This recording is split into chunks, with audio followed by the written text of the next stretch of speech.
तो स्वागत है आपका एमपी कंपटीशन अड्डा में। जैसा कि मध्य प्रदेश के वनों का वर्गीकरण से संबंधित 2-3 वीडियो मैंने अपलोड कर चुका हूं पहले ही आपको। आज मध्य प्रदेश में वन संरक्षण हेतु कौन कौन से प्रयास किए गए, ये टॉपिक है अपना आज का। तो सबसे पहले चैनल को सब्सक्राइब जरूर कर लें। उसका सबसे बड़ा कारण ये है कि जो मध्य प्रदेश का जो पूरी तरीके से मध्य प्रदेश से जितने भी क्वेश्चन पेपर में आपको मिलेंगे डीपली से डीपली, उनकी पूरी चर्चा कर रहे हैं अपन।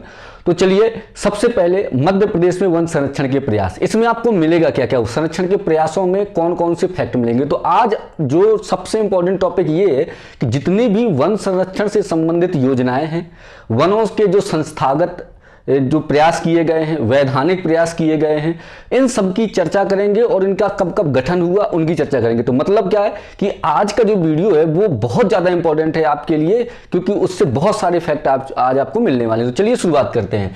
देखिए सबसे पहले यदि प्रयास की बात करें कि जो सरकार है वो वन संरक्षण के लिए किस किस टाइप से प्रयास कर सकती है। जो देखो मेंस जो एमपीपीएससी का देते हैं, ठीक है, उनको तो ये वन संरक्षण के प्रयास बताइए इस तरीके के क्वेश्चन आते हैं, तो उनको तो 4-6 बार मतलब तरीके से लिखने के लिए प्रैक्टिस करनी पड़ती है। तो देखिए प्रयास में क्या है, तो सरकार कितने प्रकार से प्रयास करती है। तो पहली बात तो जो वन संरक्षण की जो प्रयास होता है, पहला तो होता है कौन सा, ये आपके सामने संवैधानिक प्रयास, कुछ संविधान में ही वर्णन किया गया है, संशोधन किया जाए या वर्णित हो संविधान में, उस हिसाब से वन संरक्षण का हो सकता है, ठीक है, वन जीवों का संरक्षण हो सकता है।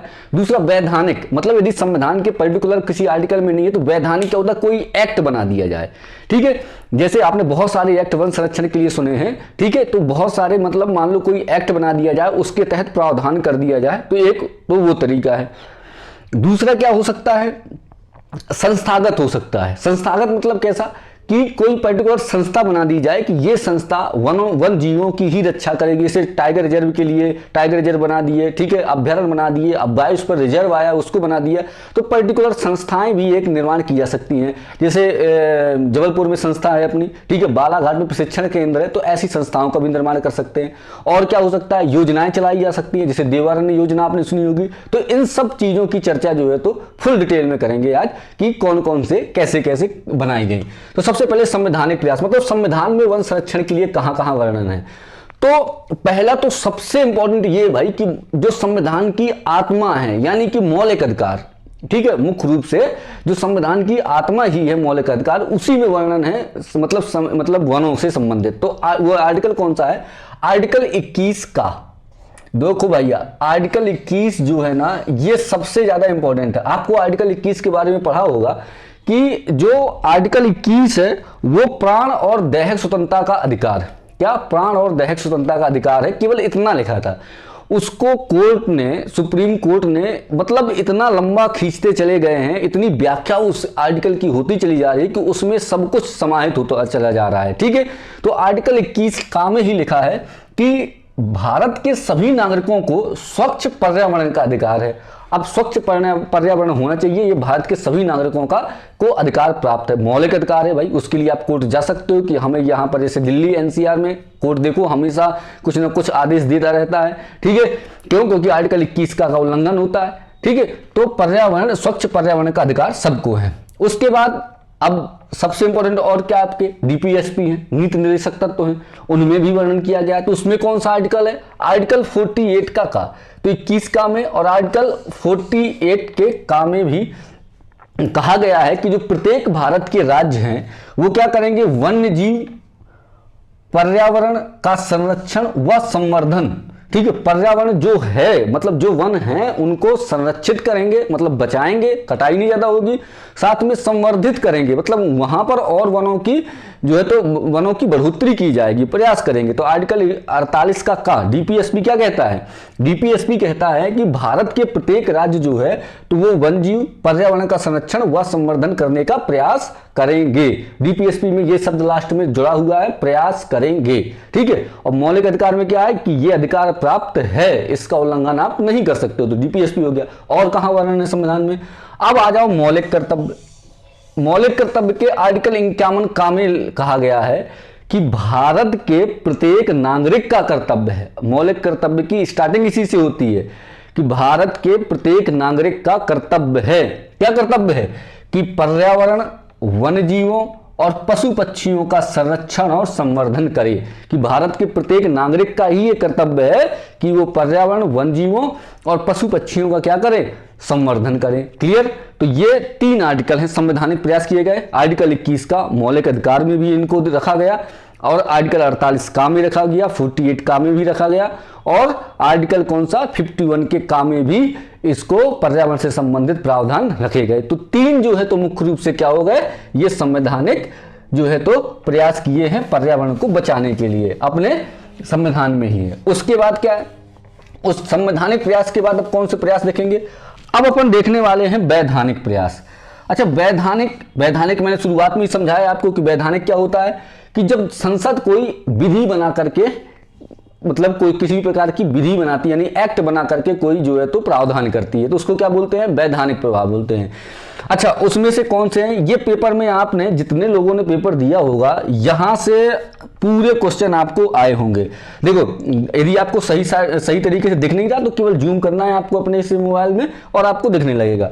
चलिए मैं वैधानिक प्रभाव बता देता हूं कौन कौन से हैं, कौन कौन से प्रयास किए गए। सबसे पहले एक्ट बना वन्य जीव संरक्षण अधिनियम। कौन सा अधिनियम बना, वन्य जीव संरक्षण अधिनियम। देखो, एक होता है वन्य और एक होता है वन। वन्य में क्या आ जाता है कि जो वन में रह रहे जीव, तो वन हो गया, ठीक है। और केवल वन जहां लिखा है तो मतलब जो पेड़ पौधों की बात कर रहे हैं। तो पहला बना वन्य जीव संरक्षण अधिनियम। कब बना, इसकी डेट बिल्कुल याद रखना। सबसे पहले 1972 में बना था। तो वन्य जीव संरक्षण अधिनियम कब बना, भारत सरकार ने बनाया था 1972 में। मध्य प्रदेश में कब लागू हुआ, मध्य प्रदेश से भी आता तो 1974 में लागू हुआ। यह क्वेश्चन हमेशा आता है कि मध्य प्रदेश में वन्य जीव संरक्षण अधिनियम कब लागू हुआ, तो ये 1974 में लागू हुआ। अब भारत सरकार ने कब बनाया था, 1972 में जो है तो वन्य जीव संरक्षण अधिनियम का निर्माण किया था। और कौन सा संरक्षण अधिनियम बना, अब देखो वन्य बात अलग हो गई और अब वन की बात करेंगे। तो वन संरक्षण अधिनियम कब बना, 1980 में बना। वन संरक्षण अधिनियम 1980 और वन जीव संरक्षण अधिनियम 1972, मध्य प्रदेश में लागू 1974। तो दोनों बातें हो गई, वन संरक्षण अधिनियम हो गया 1980 और वन जीव संरक्षण अधिनियम हो गया 1972। उसके बाद कौन सा है, पर्यावरण संरक्षण अधिनियम। देखो यहां शुरुआत के ही शब्द पकड़ने हैं अपन को। एक तो वन जीव संरक्षण अधिनियम 1972, वन संरक्षण अधिनियम 1980, फिर उसके बाद पर्यावरण संरक्षण अधिनियम 1986, पर्यावरण संरक्षण अधिनियम 1986। तो तीनों डेटे याद हो गई, बस केवल डेटे पहले डेटे याद कर लेते हैं अपन। 1972 के बाद फिर कौन सी है आपकी, 1980 और 1980 के बाद 1986। 72, 80 और 86, 3 डेटे याद करनी है। कौन कौन सी, 72, 80, 86। 72 में क्या है, वन्य जीव संरक्षण अधिनियम, ठीक है। 72 के बाद 80 में क्या है, 80 में है वन संरक्षण अधिनियम और 86 में क्या है, पर्यावरण संरक्षण अधिनियम। तो तीनों ये अधिनियम यहां से याद हो गए। अब चलिए देखिए, अब इसके बाद और कौन सा है, सबसे इंपॉर्टेंट, वेरी मोस्ट, इसको लिख लीजिएगा, जैव विविधता अधिनियम। जैव विविधता, बायोडायवर्सिटी, जैव विविधता अधिनियम कब बना, ये क्वेश्चन बिल्कुल पेपर में रखा मिलता है आपको कि जैव विविधता अधिनियम कब बना। तो इसकी डेट बिल्कुल याद रख लो, 2002 में जैव विविधता अधिनियम बनाया गया। कब, जैव विविधता अधिनियम कब बना, 2002 में। तो पूरे क्लियर हो गए। वन जीव संरक्षण अधिनियम 1972, वन संरक्षण अधिनियम 1980, पर्यावरण संरक्षण अधिनियम 1986 और उसके बाद जैव विविधता, क्या, जैव विविधता अधिनियम कब बना, 2002। तो 4 अधिनियम, मतलब वैधानिक प्रयास सरकार ने वनों के संरक्षण के लिए किए। तो ये हो गए 4 के 4 यहां। अच्छा, एक बात और, ये जो पर्यावरण संरक्षण अधिनियम है ना, कभी कभी थोड़ा क्वेश्चन घुमा के पूछ लेता है। पर्यावरण संरक्षण अधिनियम को छाता विधान अधिनियम के नाम से भी जानते हैं। तो वो जनरल जानकारी कि छाता विधान अधिनियम किसे कहा जाता है, पर्यावरण संरक्षण अधिनियम को कहा जाता है। तो यहां तक क्लियर हो गया। अब और कौन से अधिनियम है, अब देखो ये तो अधिनियम एक्ट बनाए, अब सीधे सीधे पॉलिसी बना दी सरकार ने, मध्य प्रदेश सरकार ने पॉलिसी बनाई। पॉलिसी हर बार बनती है, नीतियां जिसको बोलते हैं। तो मध्य प्रदेश वन नीति सबसे पहले कब बनी, 2005 में मध्य प्रदेश वन नीति का निर्माण किया गया। कब किया गया, 2005 में मध्य प्रदेश की वन नीति बन गई। क्लियर, कि वन नीति में क्या है, पूरी पॉलिसी रहती है कि किस तरीके से वनों का संरक्षण करेंगे, किस तरीके से क्या करेंगे, कहां कहां कैसे करना है, ठीक है। तो मध्य प्रदेश वन नीति जो है 2005 में बनी। अच्छा, अब पर्यटन बोर्ड भी बना था, ये भी क्वेश्चन इंपॉर्टेंट है कि मध्य प्रदेश इको पर्यटन बोर्ड साथ में बना, नीति के साथ में ही। तो 2005 में ही मध्य प्रदेश इको पर्यटन बोर्ड का भी निर्माण कर दिया गया साथ में। देखो 2005 में थोड़ा सा बढ़कर के मध्य प्रदेश ने काम किया वनों के लिए। क्या क्या किया? मध्य प्रदेश की एक वन नीति निर्माण की 2005 में, और मध्य प्रदेश इको पर्यटन बोर्ड का गठन भी कब किया गया? 2005 में किया गया। तो 2005 के दो काम हो गए, ठीक है। तो इस तरीके से ये कौन से प्रयास हो गए अपने? वैधानिक। अब संस्थागत, संस्थागत मतलब संस्थाएं कौन कौन सी बनाई गई वनों के संरक्षण के लिए, यहां से भी क्वेश्चन आते हैं। तो सबसे पहले वन अनुसंधान संस्थान, ठीक है, फॉरेस्ट रिसर्च सेंटर। कहां पर है फॉरेस्ट रिसर्च सेंटर? बहुत बार इसका क्वेश्चन आता है, तो या इसका सही आंसर है जबलपुर। वन अनुसंधान संस्थान की स्थापना की गई। अनुसंधान मतलब वनों से संबंधित रिसर्च की जाएगी कि और कौन कौन से कहां कमी है, कहां लगाना है वन लगाना है, तो उनकी रिसर्च करने के लिए एक अनुसंधान संस्थान बनाया गया। तो कहां बनाया गया? जबलपुर में। जैसे अपन कहते हैं कि भारत में सब कुछ है, अपने इंडिया में किसी चीज की कोई कमी नहीं है, बस एक चीज की कमी है, एक तो शिक्षा अच्छी नहीं है। क्यों? कारण शिक्षा का कारण क्या है कि शिक्षा जो प्राइवेट सेक्टर है, पूरे भारत की शिक्षा उसी प्राइवेट सेक्टर ही संभाल के रखे हैं। यदि अपन जो है, यदि भारत सरकार जो सरकारी गवर्नमेंट स्कूल है उनके उनको अच्छे तरीके से डेवलप कर दे, और रिसर्च सेंटर भारत में बहुत कम है। सबसे अधिक मात्रा में रिसर्च सेंटर होनी चाहिए कि हर चीज, जो चीज अवेलेबल है उसकी बात तो ठीक है, उसका प्रोडक्शन तो हो रहा है, साथ में नई चीजों का रिसर्च। यदि बात मान लो कि अभी कोई चीज आपको, ये मार्कर है मान लो 20 रुपए मिल रहा है, अब इसके लिए और रिसर्च करने वाले हों कि इसको और सस्ता कैसे बनाया जा सकता है। अब ये 20 रुपए का मार्कर है, अब इसी का प्रोडक्शन बस बढ़ाने के लिए बहुत सारी चीजें लगाई जा रही हैं, बट नई नई चीजें रिसर्च करने के लिए व्यवस्था नहीं की जा रही है। तो इसलिए ये जो है तो कुछ संस्थान बने हैं, 4-6 संस्थान है। वैसे तो एक ही है, मध्य प्रदेश वन अनुसंधान संस्थान कहां पर है? जबलपुर में है, ठीक है। उसके बाद वन प्रबंधन संस्थान। अब भाई जो रिसर्च करने के लिए तो हो गया कि भाई चलो रिसर्च करने वाला संस्थान जबलपुर में बना दिया गया। एक संस्थान बनाया गया, मैनेजमेंट भी जरूरी है, मैनेजमेंट का भी काम होता है, तो एक वन प्रबंधन संस्थान। और मैनेजमेंट कहां से होगा? मैनेजमेंट तो भैया होगा जहां पर राजधानी होगी। तो वन प्रबंधन संस्थान कहां है? भोपाल में। ये इसलिए ऐसे याद करना है क्योंकि इनमें अधिकतर कंफ्यूजन रहता है कि रिसर्च सेंटर कहां पर है और प्रबंधन वाला कहां पर। प्रबंधन मतलब मैनेजमेंट, तो मैनेजमेंट कहां से होगा? राजधानी से ही मैनेजमेंट होगा, सीएम यही रहता है राजधानी में, ठीक है। तो वन प्रबंधन संस्थान कहां से है? भोपाल पे। और रिसर्च करने के लिए कहां पर जाना है आपको? जबलपुर। तो वन अनुसंधान संस्थान जबलपुर और वन प्रबंधन संस्थान भोपाल। उसके बाद राज्य वन विकास निगम। जैसे निगम जुड़ जाए तो ये व्यवसाय से संबंधित हो जाता है, तो राज्य वन विकास निगम भी कहां होगा? भोपाल में होगा। सीधी सीधी बात है, ठीक है।